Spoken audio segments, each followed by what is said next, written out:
Baik, kita akan masuk ke bagian soal nomor 2. Dalam permainan softball, sebuah softball bermassa 0,2 kg melintasi pelat dengan kecepatan 15 meter per second pada sudut 45 derajat di bawah horizontal.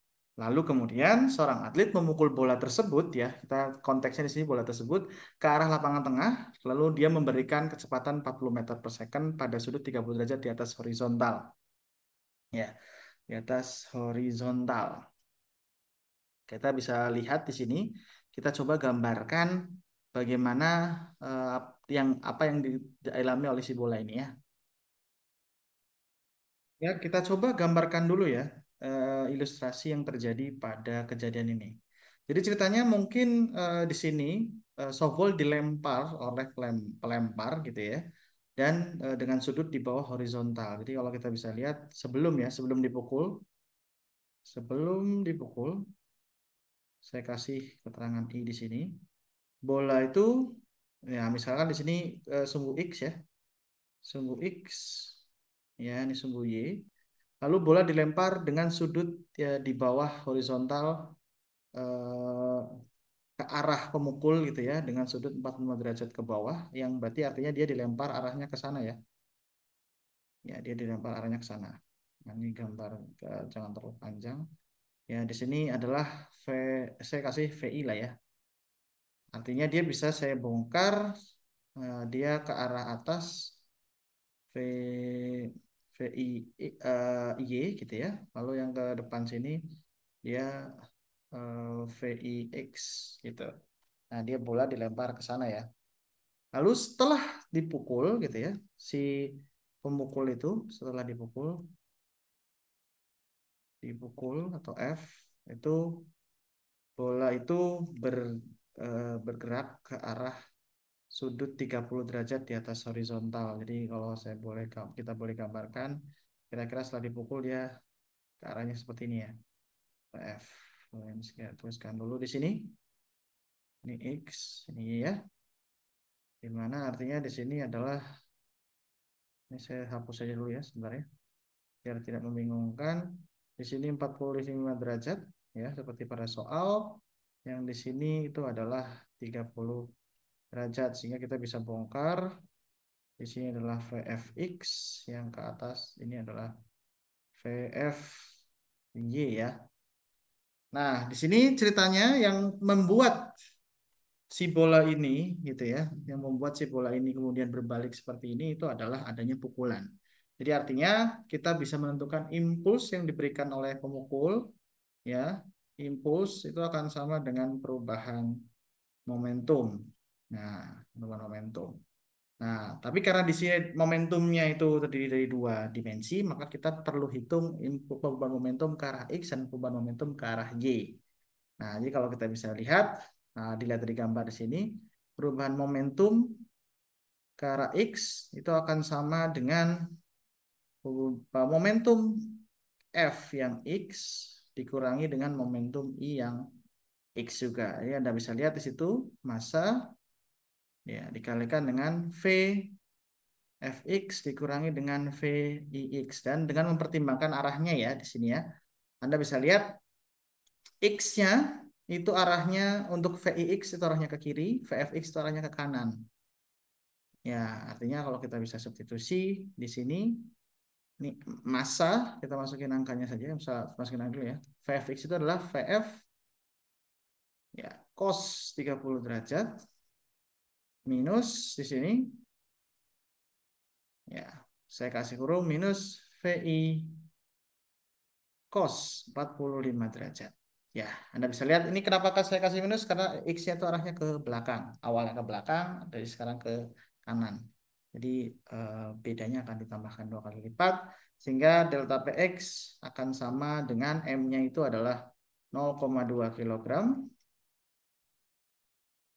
ya, dikalikan dengan Vf-nya di sini 40 meter per second. Kosinus 30 itu adalah setengah akar 3 dikurangi ditambah artinya di sini 15 meter per second. Kosinus 45 adalah setengah akar 2. Ya, jadi Anda bisa hitung, ya, perubahan momentumnya di sini Newton second. Begitu pula untuk delta PY. Ya. Jadi Anda hitung PFY dikurangi dengan PIY, artinya M dikali PFY dikurangi dengan VIY. Anda bisa dapatkan di sini M. PFY itu berarti VF sin 30 derajat. Nah, karena ini VF-nya juga arahnya ke atas, VI-nya arahnya ke atas, jadi kita nggak perlu pakai minus lagi ya. Sin 45 derajat. Nah, dengan Anda mensubstitusi nilainya, Anda bisa dapatkan nilai dari perubahan PY-nya, gitu ya. Jadi di sini kita punya Newton second. Sehingga artinya saya pakai warna yang berbeda biar kelihatan berbeda. Ini akan sama dengan delta PX I ditambah dengan delta PY J. Nah, Anda bisa tinggal masukkan saja angkanya ke dalam yang apa namanya kotak yang di atas ini ya. Nah, oke. Itu tadi jawaban yang A. Untuk jawaban yang B, kita lihat jika gaya pada bola meningkat secara linear selama 4 milisecond, kemudian tetap konstan selama 20 milisecond dan selanjutnya berkurang menjadi 0 secara linear dalam 4 milisecond berikutnya, berapakah gaya maksimum pada bola? Di sini apapun yang terjadi gitu ya dengan gaya yang berubah, selama ceritanya itu perubahan momentumnya sama, maka impulsnya besarnya sama. Anda sudah mendapatkan impuls ya. Anda sudah mendapatkan impuls di jawaban A, maka pastikan jawaban A sudah Anda dapatkan dulu ya. Ya, pastikan jawaban A sudah Anda dapatkan dulu. Sehingga artinya Anda bisa dapatkan yang B di sini. Itu impuls akan sama dengan integral dari TI sampai dengan TF, FT dt.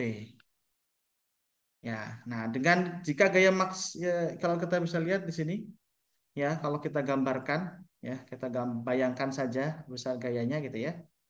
Ya, ini misalkan FT, ini adalah T, maka Anda bisa lihat di sini awalnya bola meningkat secara linear selama 4 second ya. Jadi 4 second awal itu dia meningkat ya. Habis itu konstan selama 20 second. Ya, ini 4, ini 20, lalu turun lagi berkurang selama sampai 4 milisecond berikutnya. Jadi 4 di sini 4, berarti di sini ada 24, di sini berarti 28 ya. Ya, 28. Karena 4 second, 4 milisecond ini dalam milisecond ya. Dalam milisecond. Ya. Lalu konstan selama 20 milisecond berikutnya dan seterusnya. Nah, artinya ada satu titik di mana dia akan punya nilai F maksimum. Jadi kalau kita bisa lihat nilai integral ya, nilai integral TI sampai TF dari FTDT itu akan sama dengan luas daerah kurva untuk setiap bagiannya gitu ya. Jadi kita akan mendapatkan untuk dari 0 sampai 4 kita akan punya trapesium ya, 0 ditambah dengan Fm ya, gayanya ya di sini kan vektor ya sampai gaya seperti itu dengan T-nya adalah 4 milisecond. Ya, lalu kemudian ditambahkan dengan yang kotak itu berarti Fm dikalikan dengan 20 milisecond ditambah dengan segitiga sisanya setengah kali Fm dikalikan 4 milisecond sisanya. Ya, di mana Anda bisa lihat di sini kalau Anda perhatikan ini itu adalah luas dari daerah satu ya, saya kasih daerah satu di sini, daerah 2, ini daerah 3. Luas 1, luas 2, ini luas 3. Nah, sehingga kita bisa dapatkan I ya, ya, I sama dengan ini kan Anda lihat ini 2 FM, ini 20 FM, ini 2 FM. Jadi di sini ada 24 kali 10 pangkat minus 3 second kali FM. Nah, artinya gaya maksimum pada bola itu akan sama dengan impuls dibagi dengan 24 kali 10 pangkat minus 3. Nah, dengan impuls yang sudah kita dapatkan di A, Anda sudah dapatkan dibagi dengan 24 kali 10 minus 3 second, Anda akan dapatkan ekspresi dari gaya maksimum benda ya dengan satuan Newton. Ya. Berikut pembahasan untuk nomor 2.